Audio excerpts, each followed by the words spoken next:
Hey, what's up everyone? Welcome back to another GTA 6 video. My name is Saintsfan and today we're going to be looking at another GTA 6 patent. This is actually a new one that just popped up in the last couple of weeks, although it was filed back in 2023 when GTA 6's development was like going full force. But this patent, as I read through it, it is insane like how many cool things this patent allows Rockstar to do. They even give some examples. Now, will they show up in GTA 6? You know, maybe not. Things, as we know from GTA 5, can get cut in the developmental process, but this patent actually has some very, very cool applications. So without further ado, let's just go ahead and hop in. I'll leave a link to the entire patent in the description. Unfortunately, there's a lot of reading if you want to know more about this patent. It's a lot of pages, 88 total pages here. But the actual patent name itself, it's nothing crazy. System and method for runtime retargeting. Now, if you're not like a game developer, you probably don't really know what that means, but that's okay. Now, what's weird, so it was filed or went public March 20th, 2025.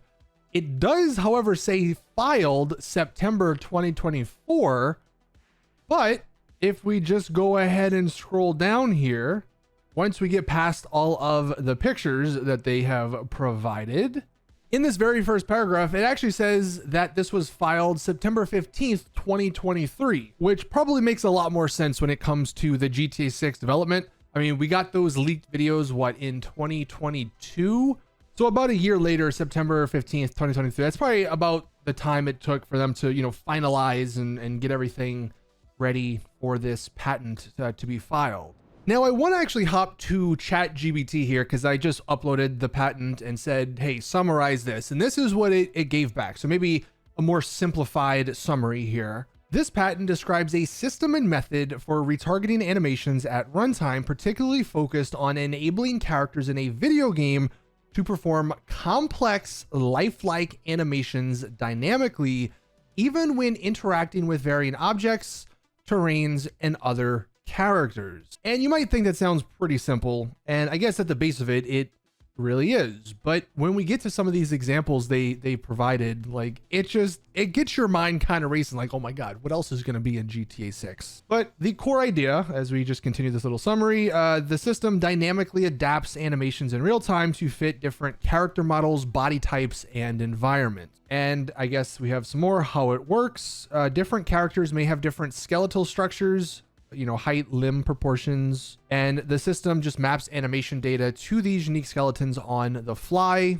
And we got to see a lot of this in those leaked videos in 2022, but even in trailer 1, you could see this a bit, where there was just a lot of different NPCs with different height proportions, different body proportions. Some were skinny, some were bigger. In the leaks from 2022, we saw a couple of clips where Lucia is very small, and there were some like 6'5" looking guys walking next to her. So right off the bat, that's just a GTA 6 application. The NPCs, there's going to be so much variety when it comes to the different bodies, which was always a complaint, of course, with GTA 5, like especially GTA Online and like your actual character. If you made a female character in GTA Online, odds are they probably looked like a monster or something. There was no customization. Everyone was like 6'5", but hopefully this means now, at least for, the online portion of it, you'll have a lot of customization when it comes to your character. Now that is just some speculation, but like why else would they have a patent sort of, about this? Let's continue. Animations like running, opening doors, climbing, they are also retargeted, allowing for a wide variety of characters to perform the same action in a believable way. And this also includes movements relative to the environment, climbing on a ledge that varies in height, I guess, is an example. It also has some contextual awareness, things like terrain, height, character position, orientation, all of that will get dynamically animated. So there's not going to be any goofy looking things. And the animations are also fine-tuned based on physics and real-time condition. For example, how far a character must reach, if they're opening up a door, if they have longer arms, they're going to need, less reach, I guess. If they have shorter arms, maybe they need to reach further. And all of the animations will adjust for that. Or it says how their feet need to adjust to uneven ground. And it even gives us some examples for GTA 6. Characters can interact more fluidly with the environment. I guess the examples they give: climbing different types of fences or grabbing varied objects. Like I mentioned earlier, there's just a wide range of NPCs, you know, muscular characters. It does mention child NPCs. They don't mention that, I don't believe, in the actual patent, and we're not going to get children in GTA. But basically any sort of, you know, character body type will be supported, which does just increase the realism in the gameplay. And then the final thing that ChatGPT spit up was it could just power more dynamic cinematic movements. It says think smoother hijack animations, character vaulting over unique obstacles, or lifelike melee interactions depending on the character's build and surroundings. So like I said, that is just a little quick summary by ChatGPT of this patent. All right, now hopping back to the actual document here, I wanted to just point out a couple of things that I thought were really interesting. Now, there's, like I said, 88 pages of this. I didn't read everything. I sort of skimmed over a bunch of this. So if you want to take a more in-depth look, be my guest. But one of the interesting things here, actually, in this paragraph, to start us off, over the last couple of months, Rockstar, or Take-Two, I guess, has said Rockstar is striving for perfection when it comes to GTA 6. And I guess it's because of small stuff like this. You know, they realize that fluid, responsive, and natural movements and animations, they go unnoticed. Whereas the jittery, slow, and unrealistic ones, those are the ones that can take users out of the experience. So it's cool, obviously, just to see that they don't want to have these jittery, slow, and unrealistic motions in this game. And as far as some of the actions that, you know, require this stuff that we'll be seeing in GTA 6, right here, we have melee, weapon aiming, item interaction, vehicle ingress, locomotion, and swimming. You know, normal stuff you would see in a GTA 6 game, but still pretty cool to read that. And again, I mean, realism, I guess, is what they're going for. They say here, a significant increase in visual realism for a game can be realized. That right there is what this patent allows them to do. And just some small examples here, and there's just a lot of these little small examples. You know, they say what this fixes, this patent fixes, if body thickness changes, it is difficult, or was difficult, for animators to, you know, scale that. It also applies to different objects. They say if you need to interact, if a NPC needs to interact with an object of different sizes, such as cleaning a small or large window, stuff like that, all of the animations for that will be smooth. Here we have another really cool, but just small little example. They're talking about the right hand on a character's interacting with the chest of another NPC. I guess if like an NPC is pushing another character out the way, all of those animations will be very smooth regardless of the body type. And it even, if we scroll down here a bit, it even interacts with the clothing. It says it's noted that if the pet is wearing bulky clothing, the interaction will be different and will change. So like, that's the level of detail. If the guy is fat, it'll be smooth. If the guy is fat and wearing bulky clothing, it'll be smooth. If the guy is skinny but wearing bulky clothing, all of the animations will be smooth, and it will be smooth if you push someone, you know, out the way. Even flexing is going to be realistic in this game. It sounds like they are talking about muscles being able to contract and retract. They recompute the pose of the bicep bound. So when a character is, you know, holding up its bicep and flexing, their hand, their arm is going to look realistic. The volume of the bicep will be bigger because they are flexing, which is obviously how it works in real life. Like, just small stuff. It's crazy to get this level of detail, it sounds like, in this game. Going more into this arm stuff, they talk right here that they say if the left arm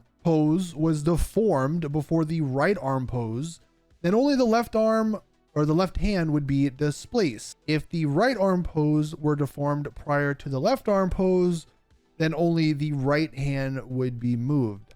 I'm assuming what that basically means is these animations, like if you get shot in your arm, for instance, you're probably not going to be like waving your hands, or, you know, just as a random example here. So getting shot or getting injured, that also comes into play here with these animations. So like, that's crazy as well. Here we have some more stuff, just minor things, talking about clothing again. They say normally that a variation in clothing size involving larger clothing can lead to visual imperfections like clipping, at least I guess when certain animations happen. So that obviously isn't going to happen. They also mentioned high heels. Outfit variations such as the addition of high heels to a character can increase the height of a character. So that isn't going to affect any of these animations.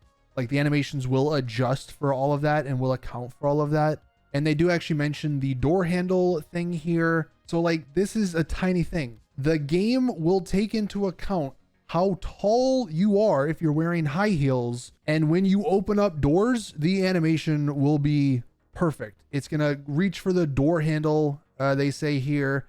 So you're not going to have any weirdness going on there. Like that's the small stuff Rockstar is thinking of. And it's just mind blowing. I know I've said that like 8 times now, but reading through this sort of stuff, it's like, that's what Rockstar is doing. And then you have all these other developers that aren't even trying, seems like. But let's continue here. They talk about variation in character can include variation in size of a single character, which actually touches on what I mentioned a couple of days ago, where fat is going to be back in GTA 6 and muscles and all of that sort of stuff. And we're seeing that here in this patent. But some of the examples, they say larger characters not being able to fit into small spaces like a vehicle can occur like normally, but this patent allows them to fix all of that. In GTA 5, again, GTA Online, there was a lot of clipping with certain things like hats and other bigger items that your character could equip. So it sounds like all of that, it says they will be prevented with this retargeting system. And they actually do talk about eating excess food here and how your character can gain weight. And this one actually is pretty interesting. They say a game scenario in which a character eats an excess of food can make the character more rotund, which basically just means fat. And they can increase the size of the waist of the character. So right there, it sounds like eating in this game will make you bigger. And maybe if you don't eat, you'll get skinnier. Again, hopefully, I would imagine Rockstar is going to balance this. It's not going to be too annoying. It wasn't too annoying in RDR2. But yeah, right there, I mean, it sounds like getting fat and getting skinny is going to be back. Another example right underneath, when you're running, it says when a character is running, the animation that passes the hands near the character's waist, you're not going to have any clipping there. So I guess that would take into account if you do make your character super big when you're running, they're not going to clip. The arms are going to react like they would to a bigger person. And again, to end this little section, they say the use of this runtime retargeting, which is what this patent's about, it approaches or it addresses problems that arise from each mechanic that changes some body proportion and or size. So again, if we're just thinking about like the online aspect, there's going to be a lot of customization if they made a patent specifically, you know, for this sort of stuff. And they actually do talk about the hats and stuff in this little section here. Outfits regarding hats, bulky clothing. We obviously already talked about the high heels. So the game does take into account, you know, touching the brim of a hat or, you know, ducking down if you're wearing a hat. I guess if you're entering a vehicle, the game takes all of that into account. And as I scroll along here, they do even mention the gym and muscles and stuff and physical fitness here. So they say such a situation can arise where an in-game gym use changes the physical fitness of a character. So that basically confirms that is going to be coming back, which again is what I said a couple of days ago. I'll leave a link to that video at the top right if you want to check it out. So obviously, look, this will be in single player, but I wonder if that'll be also in online, because that could also be pretty cool if you have to go to a gym in online to get your character to be a little bit more fit. And as far as the online part, I mentioned earlier about the whole, you know, women in GT Online looking just bad, basically, for lack of a better description. And they do sort of talk about the variation in characters can also include male and female variation. You know, in general, the proportions of adult men and women can vary significantly. So it looks like that problem is going to be resolved in this game. And as far as how this all takes the environment into play, now this example, maybe this is going to be in GTA 6, maybe this is also just for RDR 3, you know, whenever that game comes out. But they give an example where an animal skinning animation will be adjusted to be played back on slope surfaces in order to maintain contact between the human, the animal, as well as to preserve a perception of balance. So if there's like a slope, your character might lean, I guess. More small stuff, even like ladder interactions. They say climbing interactions, the animations will take into account the rung separation and width. Another example, a melee interaction animation that involves the environment, such as a character throwing another character through a window or knocking a character out using a car door. That's interesting. And if you're worried about repetition in these animations and seeing like the same animation over and over, right here, they use this patent to address variation in situations to involve or to avoid repetition. So if several characters are placed next to each other performing similar activities, there will be a variation in the different animations you see. And even using different weapon types with the same animation set, there's going to be variation with that as well. And some more just very, very, very small details. They say if a character sits in a car seat, that sometimes the car seat could deform. I guess maybe if you have a bigger character. And we actually saw a little bit of that in trailer 1 when you could see some of the bigger characters on the bikes. It seemed like the tire was a little bit more, flattened on the ground because they weigh more versus some of the other characters. They also say a big puffy hat worn might not fit into the car.